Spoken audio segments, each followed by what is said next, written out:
Bonjour les amis, j'espère que vous allez bien. Je vous souhaite la bienvenue à tous dans cette vidéo. Vidéo que j'ai beaucoup hésité à faire, parce que je ne sais pas comment elle va être reçue. Elle va peut-être être assez polémique et elle va peut-être donner lieu à beaucoup de critiques. J'en sais rien, on verra bien.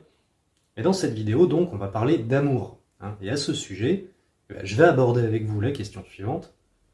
L'apparence physique, dans le choix d'un partenaire amoureux, est-ce que ça compte?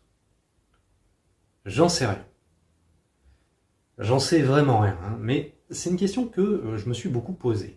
Et à mon avis, je ne suis pas le seul.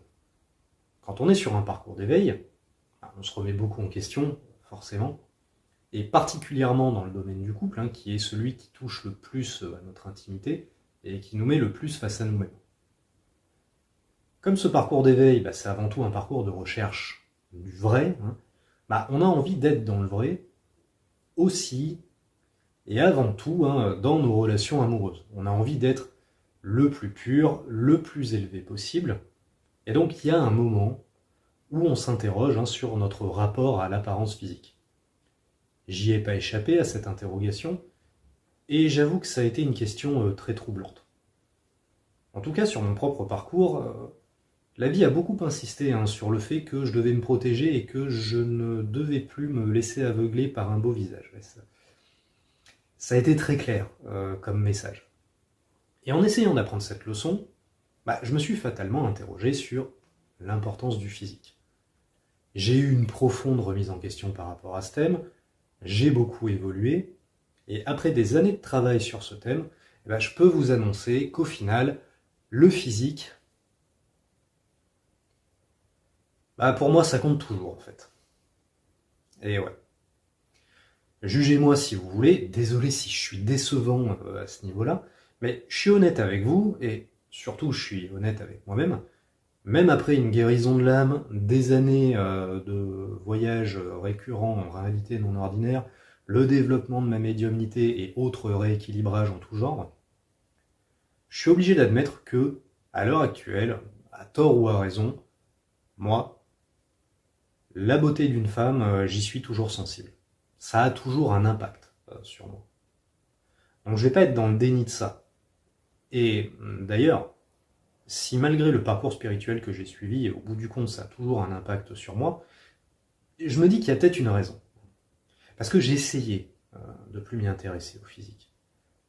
Ça n'a pas marché, ça a été douloureux, c'est une introspection qui s'est accompagnée de beaucoup de jugements et de culpabilité vis-à-vis de moi-même, malheureusement, mais qui par contre a été assez riche. Ça m'a permis de me rendre compte que le rôle de l'apparence physique, ça soulève beaucoup plus de questions qu'on peut le croire au premier abord. Du coup, je me suis dit que je pourrais vous faire une vidéo sur ce thème, que ça aiderait peut-être certains d'entre vous dans vos propres réflexions. Et alors que je commençais à envisager enfin de faire cette vidéo, il se trouve que je suis tombé pour la énième fois sur une citation que j'ai beaucoup vue circuler sur le net. Je suis sûr que vous la connaissez. Cette citation, elle disait que si on choisit un partenaire pour sa beauté extérieure, en vieillissant, quand sa beauté fanera, l'amour qu'on éprouve fanera aussi, alors que si on choisit un partenaire pour ce qu'il est à l'intérieur, l'amour qu'on ressent ne fanera jamais. Je m'en souviens plus au mot près, mais en gros c'était ça. Alors il me semble pas qu'on sache vraiment d'où elle sort, cette citation, j'ai l'impression que c'est juste un adage qu'on se passe comme ça dans le milieu de la spiritualité, mais dont on n'a plus vraiment la source. Mais je suis sûr que vous l'avez déjà entendu, cette citation. Moi, je l'ai entendu prononcer par des youtubeurs, je l'ai lu sur des articles de blog, et enfin, je l'ai relu il y a quelque temps sur une page Facebook où elle avait été partagée, et quand c'est arrivé, ça a été le déclic. Je me suis dit que j'allais vous la faire, cette vidéo sur le thème de l'apparence physique, et que j'allais même l'articuler en développant mon point de vue par rapport à cette citation. Parce que ça résume tout. Commenter cette citation, ça va me permettre de vraiment mobiliser toutes les réflexions que j'ai eues par rapport au thème de l'apparence physique. Alors je vais commencer par ce avec quoi je suis d'accord dans cette citation. Et comme il n'y a pas grand-chose, ça va aller vite. Alors je suis d'accord avec le fait que l'apparence physique, ne suffit pas pour construire une relation et qu'on ne peut pas se baser que là-dessus. L'apparence physique, ça peut nous faire ressentir de l'attraction, mais ça garantit absolument pas qu'on soit compatible, donc ça ne suffit pas pour construire un couple. Même si c'est très facile d'être aveuglé par ce critère. C'est très facile, lorsqu'on fait face à un partenaire potentiel vraiment séduisant, de manquer de lucidité sur ses agissements et d'embellir son attitude, soit par l'imagination, soit par naïveté, soit en compensant par de l'amour sacrificiel. Cet aveuglement, d'ailleurs, il a souvent pu être l'élément de base des relations toxiques qu'on a pu avoir. Ça n'explique pas toutes les relations toxiques, loin de là. Mais dans certains cas, oui. L'une des raisons pour lesquelles tant de partenaires potentiellement dangereux existent, c'est parce que ces personnes toxiques, elles n'ont jamais été forcées d'évoluer. Et elles n'ont jamais été forcées d'évoluer parce que leurs comportements néfastes ont été tolérés par suffisamment de personnes jusque-là. Et une des raisons pour lesquelles on a pu tolérer leurs comportements néfastes, pour lesquels ils ont bénéficié d'une sorte de dérogation, ça a pu être, dans certains cas, à cause de leur physique. Aussi, dans le contexte d'éveil énergétique qu'on traverse tous actuellement, ne plus tomber dans ce piège, c'est l'une des leçons principales qu'on a tous à apprendre. L'un des buts de l'ascension spirituelle, c'est de choisir la lumière, donc d'apprendre à distinguer la lumière de l'ombre, et pour ça, faut être capable de repérer l'ombre au-delà des apparences séduisantes qu'elle peut revêtir parfois. Et c'est important qu'on soit suffisamment sage pour ne plus accorder à certaines personnes des privilèges uniquement à cause de leur physique. Je ne sais pas si c'est ce que suggère cette citation, mais c'est ce que je me suis dit en la lisant, et sur ce point-là, oui, je suis d'accord. Maintenant que j'ai dit ça, cette citation, elle va même au-delà, et elle suggère même que le physique ne devrait jouer aucun rôle dans le choix de nos partenaires amoureux. Et moi, je peux pas vous dire ça, parce que si je le disais, je prônerais une morale que moi-même, je suis incapable d'appliquer. En fait, quand j'y réfléchis, je suis pas juste en désaccord avec ça, je suis en désaccord avec tout dans cette citation. Pour plein de raisons. Déjà, premier point, cette citation, elle nous dit que notre beauté va faner avec les années. Typiquement, quand on nous dit ça, c'est le genre d'affirmation à laquelle on acquiesce un peu rapidement. Et si on y réfléchit, justement, est-ce que c'est vrai ? Je me dis que pas forcément. C'est vrai qu'avec le temps, on va vieillir et que notre apparence va changer. Mais est-ce que c'est pour autant qu'on va devenir laid ? Je pense pas. Parce que j'ai remarqué un truc, ce qui me concerne, c'est que j'ai toujours été attiré par les femmes qui étaient à peu près dans ma tranche d'âge. Et donc j'ai pu trouver du charme à des femmes de différentes tranches d'âge au fil des années. Je me souviens, quand j'étais au lycée et que j'avais 15 ans, je regardais les filles qui avaient entre 14 et 16 ans. Celles qui avaient 13 ou 17 ans, je les regardais même pas. Parce qu'en plus, l'adolescence, c'est un âge où on change très vite. Donc ces filles-là, elles étaient complètement invisibles pour moi. Pourtant, quand ensuite j'ai eu 20 ans, là, je pouvais envisager de sortir avec une femme qui avait entre 18 et 22 ans. Sortir avec une femme de 25 ans, c'était inconcevable pour moi à ce moment-là. Là encore, les femmes de cette tranche d'âge, je les remarquais même pas. Bon, et maintenant j'ai la trentaine, et il se trouve que je regarde des femmes qui ont plus ou moins 30 ans. Donc si là, maintenant, tout de suite, vous placez une femme de 90 ans devant moi, oui, je vais pas la trouver attirante, je vais pas lui trouver du charme, et je vais pas trouver qu'elle soit vraiment un symbole de beauté féminine. Forcément. Mais par contre, au vu de ma propre évolution, j'ai confiance dans le fait que quand moi j'aurai 90 ans, ma femme qui aura sûrement un âge comparable, je la regarderai toujours et je la trouverai toujours belle. Et d'ailleurs, si vous allez dans une maison de retraite, je pense que les résidents qui y sont et qui ont 80 ou 90 ans, ils peuvent craquer pour un des autres résidents avec qui ils cohabitent. Ils peuvent se plaire mutuellement et ils peuvent se draguer entre eux des fois. Donc quand on dit que notre beauté va s'évaporer avec le temps, est-ce que c'est vrai ? Moi je crois pas. elle va changer de forme, certes, mais on pourra toujours être beau aux yeux de la personne qui nous aime. Et donc quand je repense à cette citation, ça me gêne un peu, parce qu'on a une citation qui, dans sa prétention, se veut ne pas être superficielle, mais qui en fait s'appuie sur une définition de la beauté qui est peut-être très superficielle, justement. Quand je lis cette citation, je me demande sur quelle vision de la beauté est-ce qu'elle s'appuie. Elle sous-entend qu'on est beau à 25 ans et le reste de notre vie on n'est rien, on n'est que moche. Vous croyez que c'est ça la vérité sur la beauté? La vérité d'une personne qui serait épanouie spirituellement, qui plus est? Ça me paraît un peu limite quand même. Et c'est une citation qui, telle que je le ressens, joue sur la peur que beaucoup de gens ont du vieillissement. J'ai l'impression qu'il y a beaucoup de gens qui ont peur de plus être attirants aux yeux de la personne qu'ils aiment au fur et à mesure qu'ils avancent dans l'âge, et que cette citation, elle vient apporter un certain réconfort vis-à-vis de cette angoisse. Sauf que pour moi, au vu du point que je viens d'évoquer, cette peur, elle est infondée. Je ne sais pas si c'est quelque chose qui vous effraie personnellement, mais enfin, si c'est le cas, détendez-vous, parce que je pense pas que votre conjoint vous plaque pour ça. Je me trompe peut-être, mais si ça devait arriver, je pense qu'il y aurait une autre raison derrière.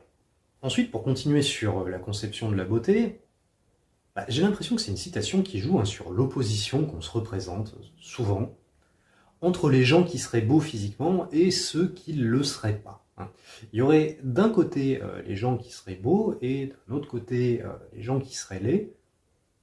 Et dans cette vision des choses, si on accordait de l'importance au physique, on entretiendrait une société hyper compétitive, avec des gens hiérarchisés en termes de statut, où ceux qui seraient beaux, ils auraient droit à une vie d'orgie permanente, tandis que ceux qui ne le seraient pas, ils seraient condamnés à vivre leur vie sans jamais avoir droit à l'amour.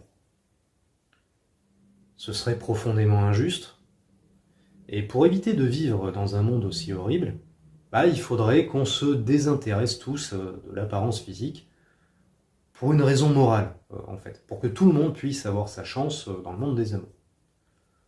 Je surinterprète peut-être la portée de cette citation, mais j'ai l'impression qu'elle veut nous dire ça, un peu. Que s'intéresser au physique, en fait, c'est mal pour cette raison. Et donc c'est une citation qui se veut bienveillante à première vue, mais qui du coup nous transmet comme message que si on est moche, il y a toujours de l'espoir parce que c'est pas ça qui compte. Et ça, c'est un message positif que je trouve pas si positif que ça en fait. Parce que s'éveiller spirituellement, c'est s'accepter tel qu'on est. Et s'accepter tel qu'on est, est-ce que c'est admettre qu'on est laid? Ou est-ce qu'au contraire, ce serait pas se rendre compte qu'on est beau tel qu'on est, justement?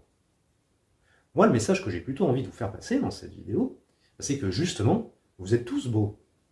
Il y en a juste certains parmi vous qui ne le savaient pas encore. Et tout le mal que je vous souhaite, c'est de vous en rendre compte. D'autant que se trouver beau, c'est moins corrélé à notre physique qu'on le croit en fait. Il y a des gens que vous estimez être très beaux, la vérité c'est que ces gens-là, ils complexent sur leur physique autant que les autres, si c'est pas plus. Et puis, trouver qu'une femme est belle ou qu'un homme est beau, c'est très subjectif. Quand je dis que cette citation veut nous détourner du physique pour éviter qu'on vive dans une dictature de la génétique, pour éviter qu'on vive dans un monde avec des beaux d'un côté et des moches de l'autre, qui seraient condamnés à rester des outsiders, en gros, elle sous-entend qu'il y aurait des gens beaux et des gens moches, objectivement. Mais est-ce que c'est le cas? Pour moi, non. Cette citation, j'ai l'impression qu'elle existe comme une réponse à toutes les normes qu'on a dans notre société actuelle vis-à-vis du physique. Toutes ces normes qui nous disent que pour être beau ou belle, on doit mesurer tant, peser tant, avoir un corps comme ça, etc. Et ces normes, oui, elles existent dans l'inconscient collectif, mais pourtant, moi, au quotidien, je vois plein de gens démarrer une relation de couple avec des partenaires qui ne correspondent pas forcément à ces normes. Je trouve que quand les gens choisissent un partenaire parce qu'ils le trouvent beau ou la trouvent belle, bah, ils alimentent pas la standardisation que la société essaie de nous imposer. Au contraire, je trouve que c'est une vraie célébration de la diversité. Selon les normes de notre société, par exemple, pour être beau, on devrait être svelte. Voilà, c'est peut-être un des critères sur lesquels la société appuie le plus. À ce sujet-là, par exemple, alors il y a une anecdote qui m'a marqué et qui est authentique. J'ai un ami, une fois, qui m'avait dit qu'il allait avoir un rendez-vous avec une femme rencontrée sur Tinder, une femme à qui il plaisait, apparemment. Et cette femme, en fait, mais c'était un vrai cliché. C'était une femme de 40 ans qui, sur sa photo, en faisait 30, voire 26, 27, blonde aux yeux bleus, svelte, enfin, l'archétype du top modèle, mais vraiment. Et donc, je lui ai dit que j'étais content pour lui, et là, il m'a répondu ouais, mais c'est dommage, moi, c'est les femmes rondes que je préfère. Comme quoi, vous voyez, c'est pas si standard qu'on le croit. Et j'ai vu le même exemple dans l'autre sens, c'était une amie fille dont le copain de l'époque avait du ventre, et en ce qui la concerne, elle adorait faire la sieste avec sa tête posée sur son ventre. Et un beau jour, son copain a voulu se mettre au sport pour essayer de maigrir et de prendre du muscle, etc. Et figurez-vous qu'elle lui a fait la tête, parce qu'elle voulait pas qu'il maigrisse, parce que sinon elle pourrait plus faire sa sieste sur son ventre comme elle aimait bien. Voilà, je la trouve super mignonne, cette anecdote, c'est pour ça que je vous la raconte, je la trouve très romantique, en fait.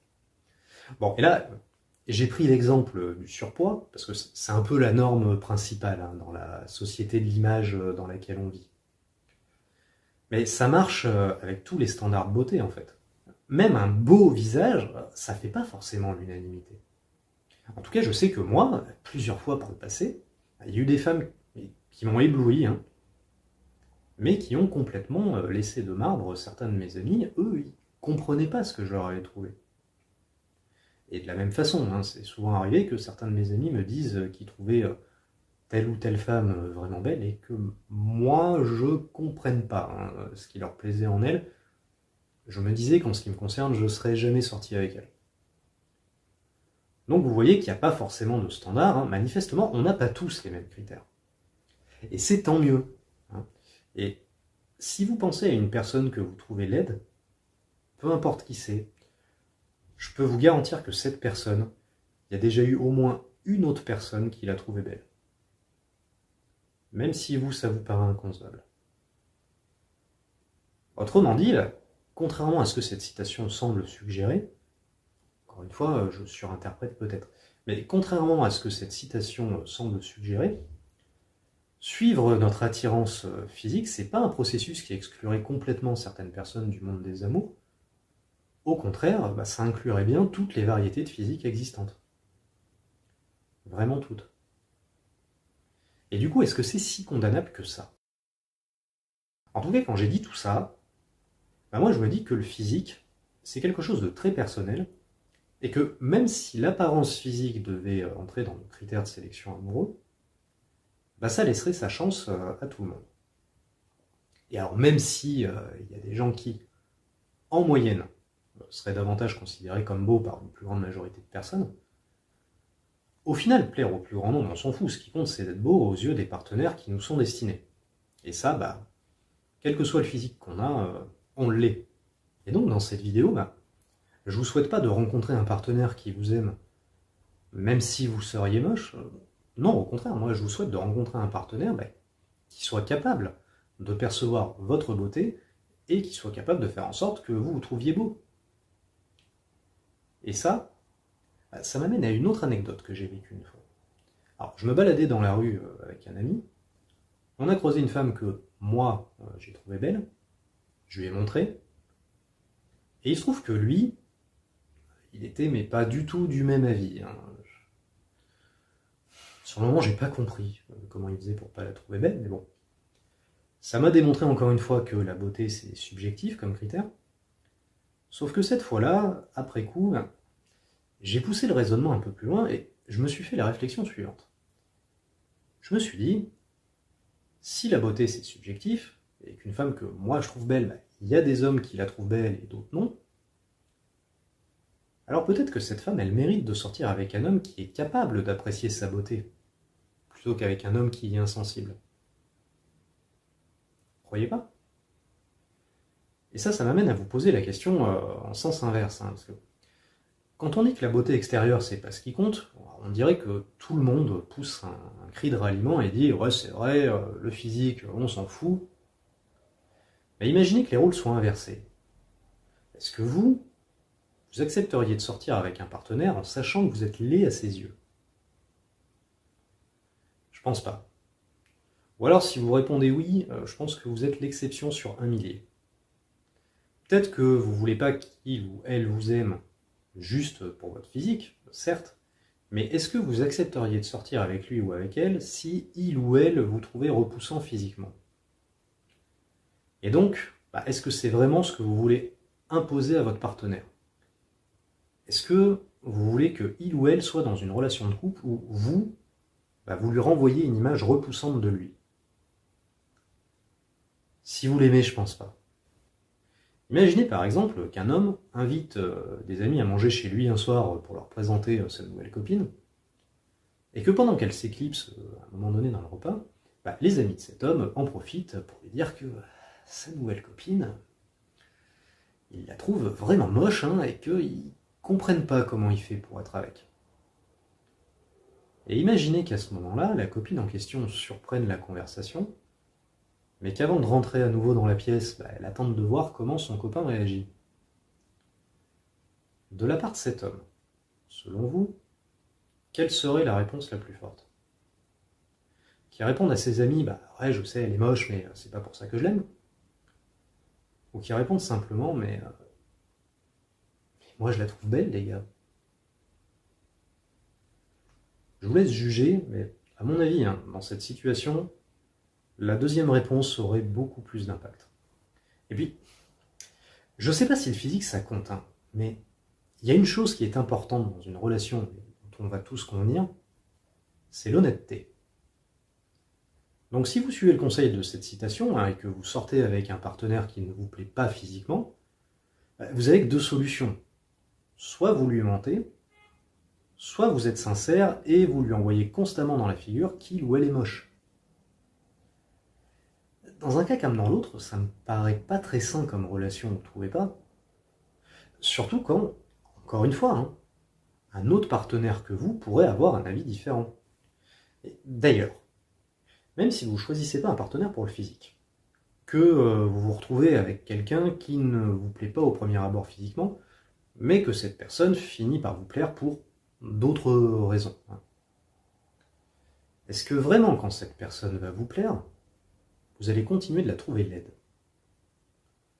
Ou est-ce que justement, vous n'allez pas commencer à la trouver belle? Je vous ai dit dans ma vidéo sur l'attraction féminine que, pour les femmes notamment, le physique semble, en moyenne, jouer un rôle moins important que pour les hommes. Certes. Et je le maintiens, je continue de l'affirmer au vu des nombreux témoignages féminins que j'ai pu avoir et qui vont dans ce sens. Mais même pour une femme qui sortirait avec un homme pour d'autres raisons que le physique, est-ce que cette femme, une fois attirée par cet homme, elle le trouverait toujours laid pour autant? Je pense pas. Ou alors ce serait peut-être un signe qu'elle est pas tant attirée que ça, justement. En tout cas, moi ça m'intriguerait. Ça m'intriguerait parce que moi ça m'est arrivé de tomber amoureux de femmes qui ne me plaisaient pas physiquement au premier abord. Malgré le fait que le physique pour moi ça compte, c'est quand même arrivé une ou deux fois. C'était quand j'étais plus jeune et que j'étais beaucoup plus influençable, que j'étais manipulé par les énergies de tout le monde. Je me souviens qu'avant de tomber amoureux de ces femmes-là, au départ je les avais pas trouvées belles. Qu'après, quand je les ai oubliées, je les trouvais plus belles et je comprenais pas comment j'avais fait pour craquer sur elles. Mais je me souviens aussi que par contre, pendant tout le temps où j'étais amoureux d'elles, pendant ce temps-là, je les trouvais belles. Donc quelqu'un qui serait en couple, ou même qui serait amoureux ou amoureuse d'un partenaire qu'il ou elle trouve laid, c'est peut-être une limite de ma part, mais oui, j'ai du mal à comprendre. Autre exemple, mais qui va dans le même sens, il y a des gens qui se décrivent comme étant sapiosexuels, c'est-à-dire qui sont attirés chez leur partenaire essentiellement par leur intelligence. Ok, je peux comprendre. Mais du coup, je me pose une question. Même si c'est l'intelligence de leur partenaire qui fait qu'ils vont être attirés par eux, est-ce que lorsque cette attraction d'esprit à esprit se met en place, ils continuent de trouver leur partenaire moche? Je pense pas. Et donc là où je veux en venir, c'est que le fait de trouver une personne belle physiquement, c'est un indicateur d'attraction qui, vu sous cet angle, est peut-être pas si superficiel que ça. Je me souviens quand j'avais 20 ans, j'ai rencontré une femme pour qui j'ai eu un véritable coup de foudre. Vraiment. Et cette femme, je la trouvais incroyablement belle. À mes yeux, elle était parfaite.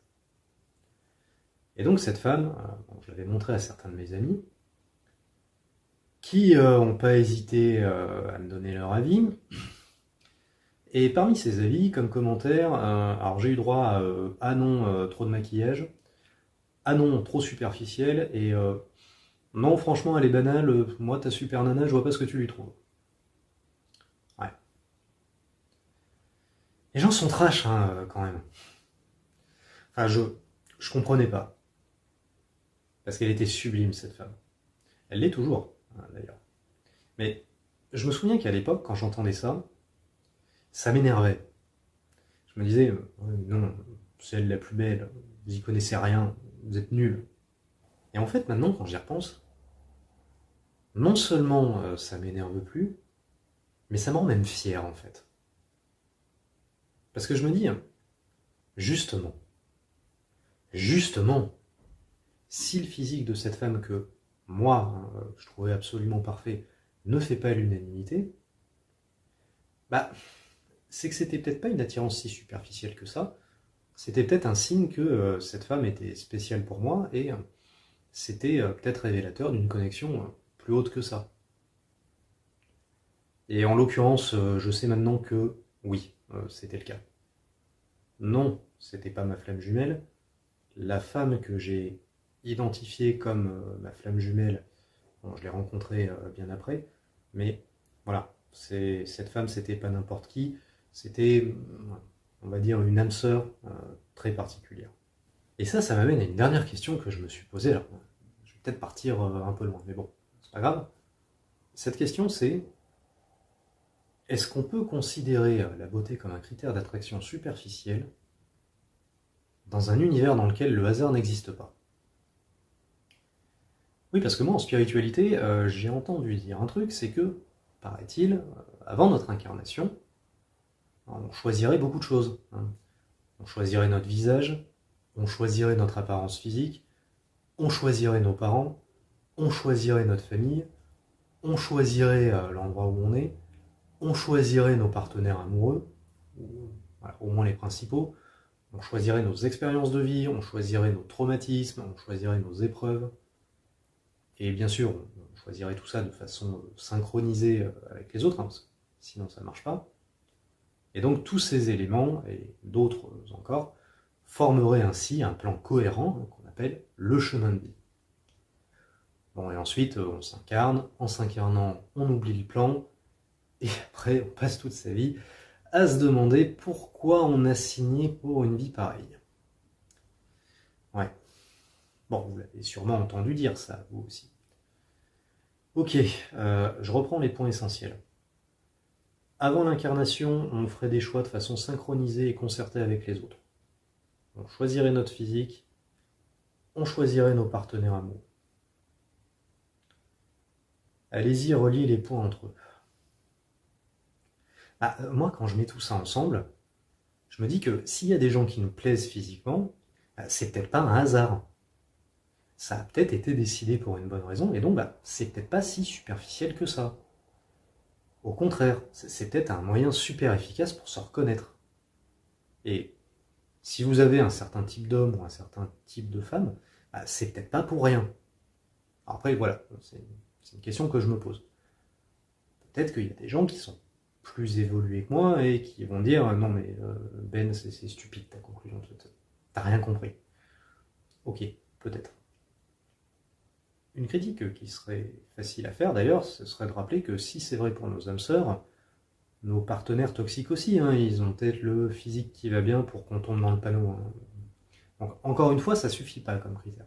En tout cas, voilà, je trouve qu'au moins, la question, elle se pose, et elle n'est pas idiote. Bon, et maintenant que j'ai dit tout ça, il y a encore quelque chose qui m'embête concernant cette fameuse citation. C'est qu'elle vous suggère une morale sur quelque chose que vous contrôlez pas en fait. Jusque-là, je vous ai donné tous mes arguments pour montrer que si le physique, ça compte pour vous, le choix d'un partenaire amoureux, c'est peut-être pas si aberrant que ça, et qu'en tout cas c'est une question plus profonde qu'il n'y paraît au premier abord. Mais par contre, il n'y a aucun moment où je vous ai clairement dit que vous deviez accorder de l'importance au physique d'un partenaire ou non.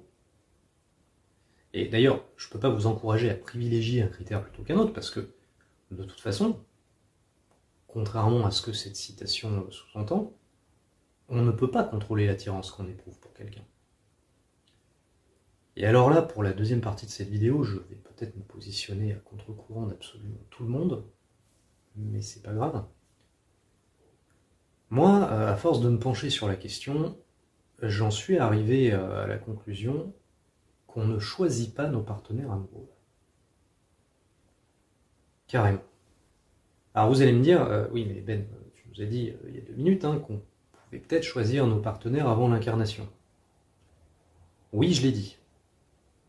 Donc si c'est comme ça que ça marche, là ça y est, vous êtes incarné, donc vous choisissez plus, c'est fini. Mais vraiment, c'est-à-dire, si vous croyez que tous nos partenaires amoureux sont choisis avant l'incarnation, ça sert à rien de faire la morale à des gens sur les critères auxquels ils devraient accorder de l'importance ou non. Ça sert à rien, on s'en fout, vu que nos partenaires ils sont déjà choisis, tout est déjà écrit. Bon, si par contre, vous croyez que tout n'est peut-être pas choisi avant l'incarnation, qu'on a peut-être une certaine marge de manœuvre quand même dans le courant de l'existence. Ou même plus simplement, si on met ce mécanisme carrément de côté et qu'on regarde les choses d'un point de vue purement terrestre, d'un point de vue plus traditionnel. Il y en a parmi vous qui ont peut-être envie de me dire, si, on choisit nos partenaires. On ne choisit pas notre famille, mais nos partenaires amoureux, on les choisit. Je sais pas. Pour vous sortir avec quelqu'un, en gros, il faut que 2 conditions soient réunies. Premièrement, il faut que vous soyez attiré par cette personne, et deuxièmement, il faut que cette personne soit attirée par vous. La base. Premier point, il faut que vous soyez attiré par cette personne. Ah oui, mais ça, vous n'y pouvez rien. Le fait que certaines personnes vous plaisent et d'autres non, qu'est-ce que vous y pouvez? Rien. Moi, en tout cas, j'y peux absolument rien. J'ai croisé des milliers de femmes dans ma vie. Face à 99% d'entre elles, je n'ai absolument rien ressenti. Et alors, par contre, une fois de temps en temps, j'en ai croisé quelques-unes qui m'ont ébloui, qui m'ont mis des étoiles dans les yeux, en présence desquelles mon cœur s'est automatiquement mis à battre un peu plus fort que d'habitude et où je me suis senti complètement transporté. Qu'est-ce que j'y peux? Rien. Moi, je trouve que ça s'impose quand même un petit peu. Ça arrive, simplement. On a en présence de certaines personnes un sentiment d'attraction qui émerge, mais ça ne se contrôle pas. Et j'ai pu remarquer que oui, quand ça arrivait, c'était en général avec des femmes que moi, je trouvais belles physiquement. Mais de toute façon, c'était pas un choix conscient. Donc si, quand, au début de cette vidéo, je vous ai dit que le physique chez une femme, ça comptait encore pour moi, vous vous êtes dit, dis donc, c'est superficiel, Ce mec, il n'a pas un niveau de conscience très élevé, en fin de compte. Écoutez, jugez-moi si ça vous fait plaisir, mais moi, je vais vous renvoyer à cet argument qui restera mon argument principal dans cette vidéo, à savoir, de toute façon, qu'est-ce que j'y peux? À part être honnête avec moi-même et admettre ce qui est, qu'est-ce que vous voulez que j'y fasse? Parce que ça ne se contrôle pas. Cette citation, quand je la lis, et qu'elle me dit qu'il faut que j'arrête d'être sensible à la beauté d'une femme, j'ai l'impression qu'elle suggère qu'on fonctionnerait comme des robots. Qu'on aurait un tableau Excel dans la tête, vous savez, et qu'on remplirait ce tableau Excel chaque fois qu'on croise un partenaire potentiel. On croise un partenaire, en le regardant, on se dirait, allez, ok, premier critère, la beauté. Est-ce que t'es pas mal physiquement? Ouais, t'es pas mal. Allez, 7 sur 10. Deuxième critère, l'humour. Est-ce que t'es drôle? Ouais, on n'arrête pas de se marrer tous les deux, allez, 9 sur 10. Troisième critère, l'intelligence. Est-ce que t'es une personne intelligente? Ah, mince, c'est dommage, mais non, faut admettre, t'as pas inventé l'eau chaude. 2 sur 10. Et donc on remplirait notre tableau Excel comme ça pour tous les critères, on pondérerait tout par un coefficient, hein. On pourrait même choisir consciemment d'accorder des coefficients plus élevés à des critères qui seraient considérés comme spirituellement supérieurs, et après, hop, on ferait une moyenne, et si telle personne a la moyenne, on est attiré par cette personne, et si elle n'a pas la moyenne, on n'est pas attiré. Enfin, on fonctionne pas comme ça, je suis désolé. Non, la façon dont on fonctionne, c'est qu'on croise des partenaires potentiels, et sans qu'on le veuille, on a quelque chose qui s'allume en nous. Et on suit ça. Et on n'y peut rien. Hein. Quand j'écrivais sur le thème des relations amoureuses à l'époque, il y avait une formule consacrée qu'on a dite et redite, c'est que l'attirance n'est pas un choix. C'était le slogan d'un certain David D'Angelo, pour ceux qui connaissent. Mais voilà, on ne choisit pas par qui on est attiré. Et donc on n'a pas de prise sur les critères auxquels on est sensible. Et au fond, j'ai même envie de dire, peu importe qu'on dise « oui, pour moi, le physique ça compte hein, », ou qu'on dise « non, moi le physique ça m'intéresse pas, moi je m'intéresse qu'à l'intelligence ou à la beauté intérieure », en fait, quelque part, au final, on a tous un seul critère, le même, à savoir, quand je croise un ou une partenaire, est-ce que j'ai le cœur qui bat ou pas? Au fond, c'est ça, le seul critère qu'on suit, tous autant qu'on est.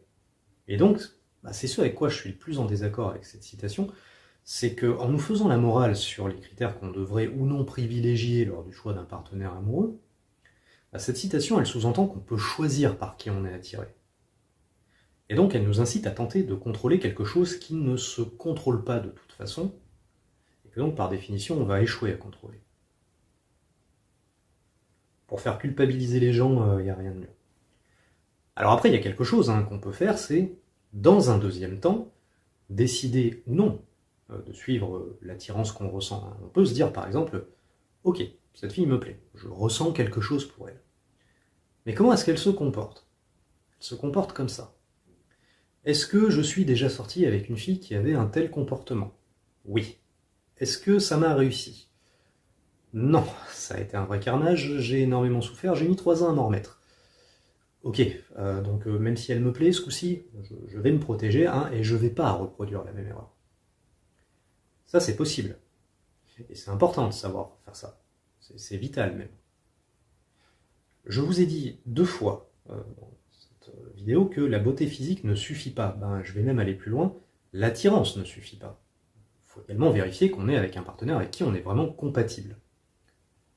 Mais ça par contre, ça n'a rien à voir avec le processus de l'attraction. Je vous renvoie à ma vidéo sur le cœur et le cerveau. Cette modération, c'est le cerveau qui l'a fait. Pour contrebalancer un peu les élans du cœur et garder la tête froide.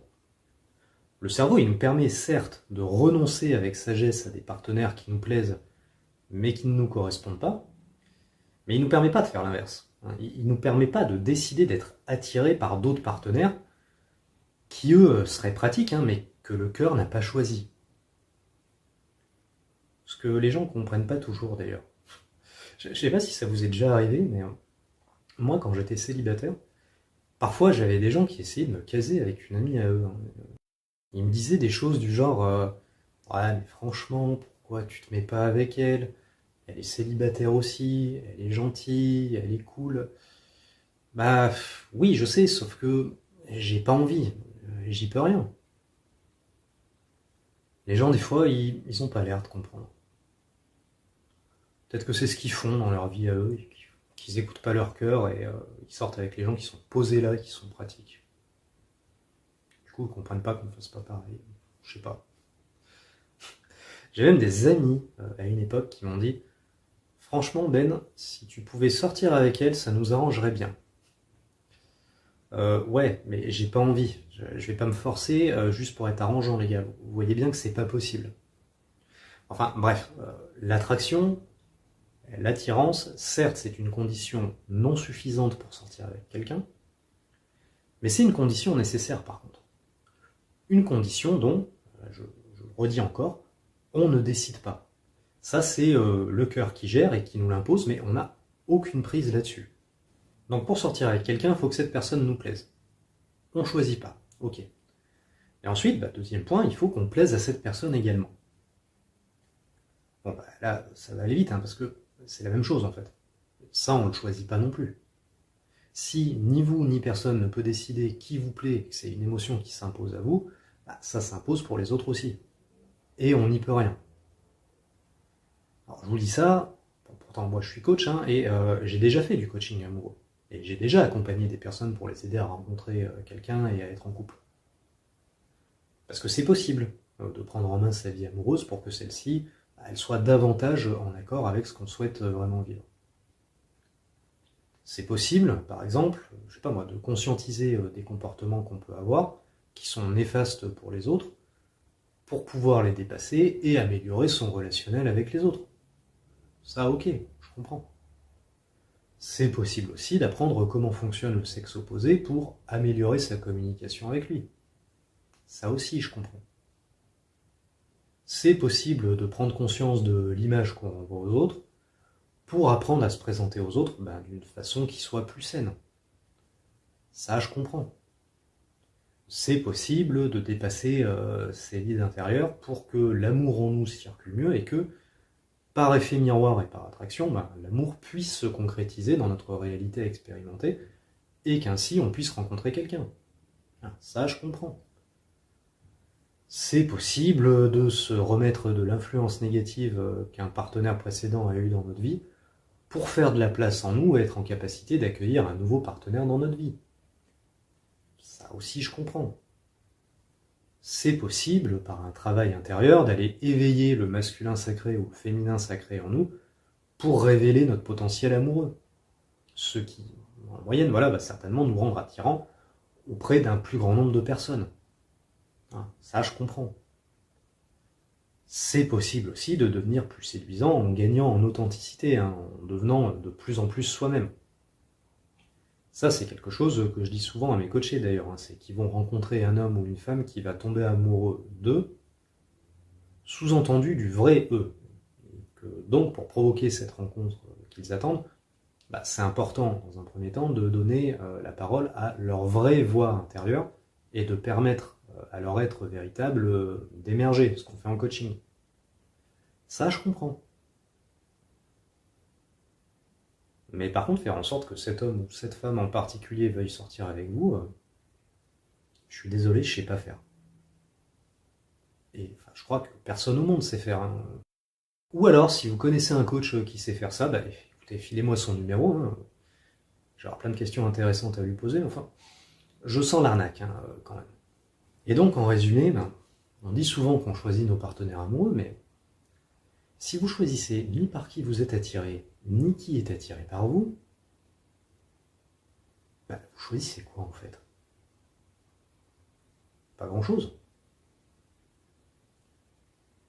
Vous savez, si vous demandez à un biologiste pourquoi on va être attiré par certains partenaires, il va vous dire que pour des raisons évolutionnaires, on a été génétiquement programmé pour rechercher certaines qualités spécifiques chez nos partenaires afin de maximiser notre survie intergénérationnelle. Si vous posez la même question à un psychologue, il va vous dire qu'on a tendance à être attiré par des partenaires qui font écho à des schémas inconscients qu'on nous a transmis sur l'amour. Et enfin, si vous posez cette même question à un énergéticien, il va vous dire que l'attirance, c'est dans un premier temps deux âmes qui sont attirées l'une par l'autre et qui décident de sortir ensemble, et que cette décision prise sur un plan supérieur, elle redescend ensuite dans la matière pour se manifester. Les trois ont raison.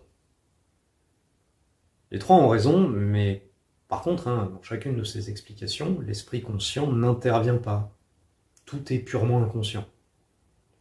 C'est ce qui me fait me dire qu'au fond, malgré l'illusion du choix, on ne choisit pas nos partenaires amoureux autant qu'on le croit au premier abord, et que nos relations amoureuses, à défaut d'un meilleur terme, elles émergent comme le résultat d'un processus autre. En tout cas, à mon niveau actuel d'évolution, c'est la conclusion à laquelle j'en suis arrivé. Et dans ce cas de figure, pour revenir à la citation de départ, je me dis que même si cette citation se veut élevée dans ses prétentions, dans la pratique elle est inapplicable. Et à quoi bon faire la morale sur un choix qui de toute façon s'impose à nous et sur lequel on n'a aucune prise? D'autant que, alors je l'ai dit tout à l'heure, mais je vais réinsister là-dessus, quand quelqu'un entame un travail sur lui dire de chercher à contrôler quelque chose qui n'est pas sous son contrôle, il n'y a rien de mieux pour le faire culpabiliser. Et le faire partir dans une spirale d'autodévalorisation. Donc voilà, les réflexions que je voulais partager avec vous concernant mon point de vue sur le rôle de l'apparence physique dans la sélection d'un partenaire amoureux. Alors il y a d'autres choses que j'aurais encore à dire sur cette citation, mais qui concernent plus le thème du physique à proprement parler, qui se rapporte davantage au fonctionnement des relations amoureuses en général. Alors pour ça, je vous ferai une autre vidéo, parce que cette vidéo est déjà bien assez longue. J'espère que tout ça, ça vous aura inspiré. Je ne donne pas vraiment d'avis tranché sur ce sujet. Il y a eu plus de questions que de réponses dans cette vidéo au final. Mais voilà, ce sont des réflexions qui, moi, m'ont été utiles dans ma compréhension de moi-même et dans mon propre rapport aux relations amoureuses. Donc j'espère que ça vous aura aidé. La morale de cette vidéo, c'est qu'il n'y a pas de morale, justement. La morale, c'est pas de prôner l'importance de la beauté extérieure ou de la beauté intérieure, et encore moins de vous inciter à vous focaliser sur un critère en particulier. C'est simplement de vous rappeler que c'est vous seul que ça concerne, et que, quels que soient les critères qui comptent pour vous, il y a juste à les accepter, d'autant plus que la beauté, c'est un critère, comme vous l'avez vu, qui est plus complexe qu'il n'y paraît. En tout cas, suite à ce cheminement d'idées, moi, j'ai décidé de ne plus culpabiliser, et j'ai décidé que toutes les femmes qui feront un bout de chemin avec moi dans ma vie, elles seront toutes super belles. Parce qu'après tout, elles méritent que je les perçoive comme telles. Ou alors peut-être que je me mens à moi-même. Peut-être que je suis juste incorrigible et que j'utilise ma logique pour justifier mes propres comportements. Peut-être que j'amène tout le monde dans l'erreur, que dans cette vidéo, c'est juste mon ego qui parle et que je suis juste une voix pour la fausse lumière.